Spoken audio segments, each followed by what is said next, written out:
Hey guys, my name is Will Bridges. I'm a journalism major at Georgia State University, and this is my demonstration speech for the public speaking class.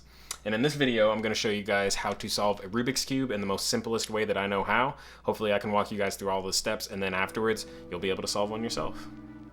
Alright guys, so I'm going to jump right in on this. The first thing I want you to take note of is the fact that the center parts never move. And we're going to be focusing mainly on the white and the yellow, and these will always be across from one another. So that's how we're going to know what we need to do.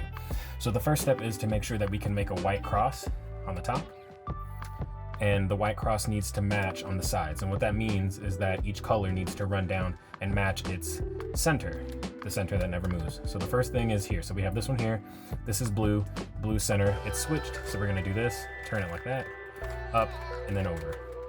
So now we have the piece of the white, and then it matches along with the blue.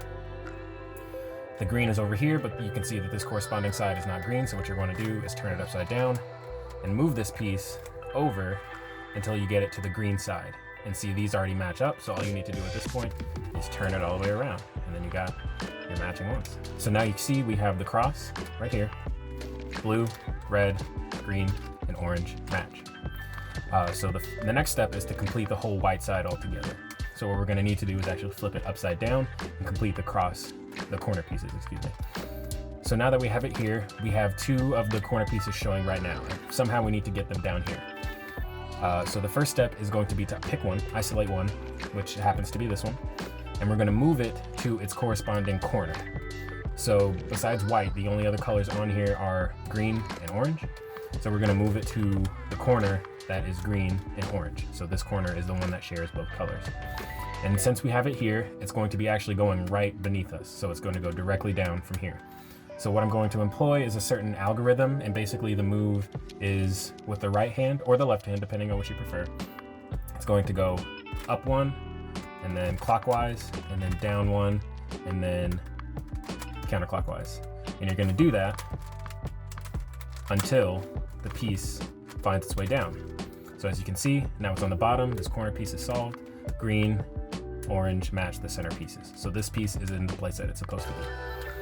The next thing you're going to do is just repeat that over and over again until all the corner pieces are in their proper space.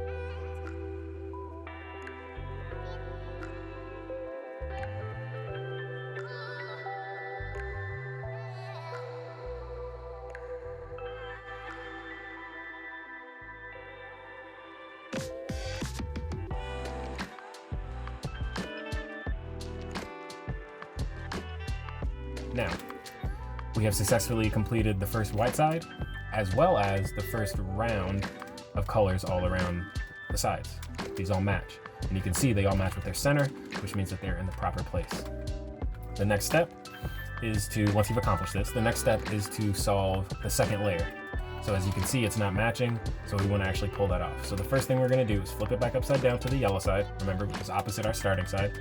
And we're going to look for pieces that don't have yellow on them altogether. So besides corner pieces, we're going to leave these alone for now. We're going to focus on these ones here.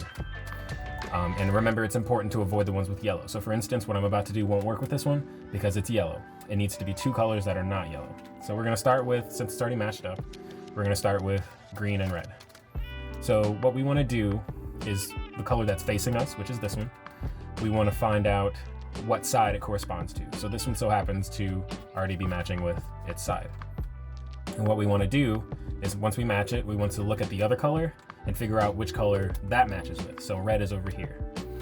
So think opposites with this. All you want to do is turn this one away from the color that it would match. So instinct would be to turn it over here because red matches red, but instead we want to turn it the opposite way, and then we want to hold it.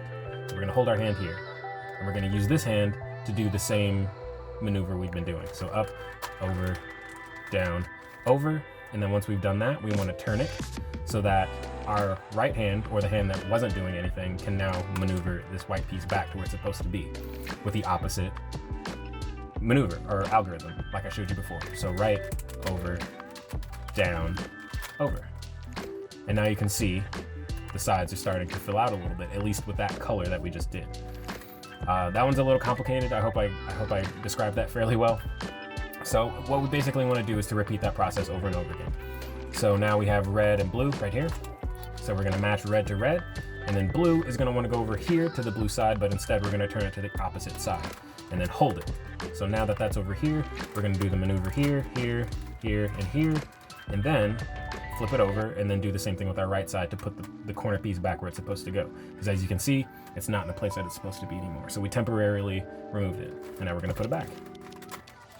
Bam! So now red and blue are matching. That's crazy.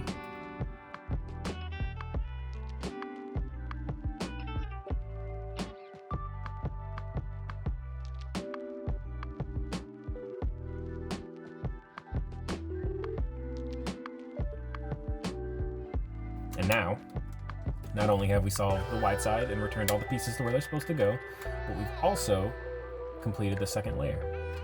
All right, guys, we are back and we are going to solve the last step or the last row of the Rubik's Cube.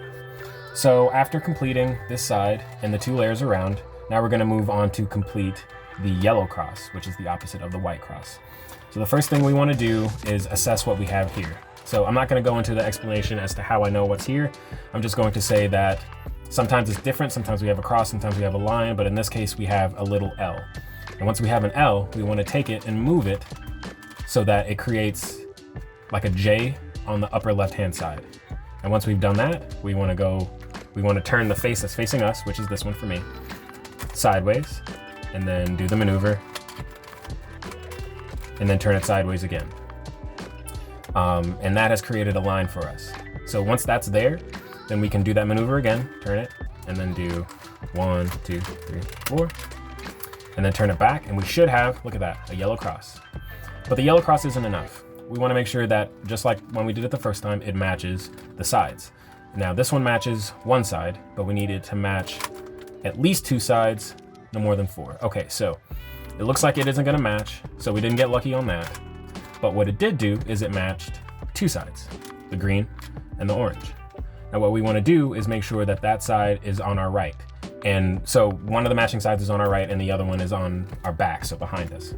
So once that is the case, we do a special move, which is different than the ones that we've been doing already, but basically this is how it goes. So it goes up 1, over, down, over again, up, all the way back on the top, and then down again. And then bam. And now we have all sides matching on our yellow cross. Now that we've done that, we have to focus on the corners. And the corners will probably be our easiest bet. But before we start working on the corners, we have to make sure that they match the sides that they're supposed to be on. So we're gonna look for this one. So let's see, red, green, yellow, yellow, orange, green. So this one does not match. We have blue, red, and yellow. And look at that, blue, red, and yellow. So this one matches. So what we want to do is make sure that this one's on our right side, and we're going to do another maneuver that's also different from what we've been doing. So it's going to go over, up, over, down, over, down. Now let's see what matches now. So red, blue, yellow, red, blue, yellow, orange, or excuse me, yellow, orange, blue, yellow, okay. Orange, green, green, orange, sorry. Wow, I got all mixed up. Green, orange, yellow, green, orange, yellow. Matches. And then this one, green, red, yellow, green, red, yellow. So this matches. So now all the corners match where they're supposed to go. All we need to do is orient them properly so that they match with this. So what we're gonna do is once we've done that, we're gonna flip it all the way back to the original. And we're going to start doing our maneuver anywhere you want to. So I'm gonna start here on the green side, and I'm going to do the original maneuver, which is this one. 1, 2, 3, 4. And I'm gonna keep doing that until the corner comes down to where it's supposed to go. And now it matches. Now this one's scary because it looks like you're mixing up all the work that you've done, but I promise you it's gonna come back. So now that we've done this, without moving our hand, we're going to spin this one so that we have another piece to work with, which is this one. And basically we're just gonna keep on going until it matches. And you see how it's starting to come back together again. So again, without moving your hand from the cube, spin it over again, and then work with this piece until it matches. Now one more, last but not least, is gonna be this one. And then I believe 2 more moves here, bam, and bam. And now the cube is solved. Finally.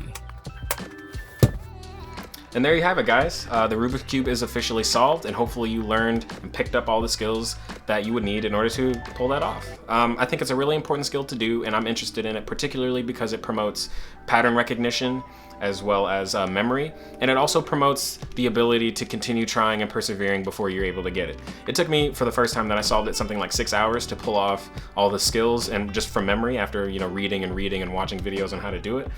And it really instilled in me this kind of enjoyment for tugging away at something and chugging away at something until you can actually pull it off. So that's why I really enjoy this, and I think that it's beneficial for everyone to learn for a couple of reasons. One, again, pattern recognition and memory, but also because there's this huge mysticism around being able to solve these that everyone thinks you're a genius for being able to do. And little do they know that it's actually really not that complicated once you memorize a short set of patterns and maneuvers, and just being able to recognize and identify where colors are, essentially reading the puzzle. After you've solved that, your average person could pull it off, and I think that you guys too. And hopefully I assisted with that process. I hope you guys took away something from this. I hope you guys enjoyed it. My name is William Bridges, and I'll see you guys next time.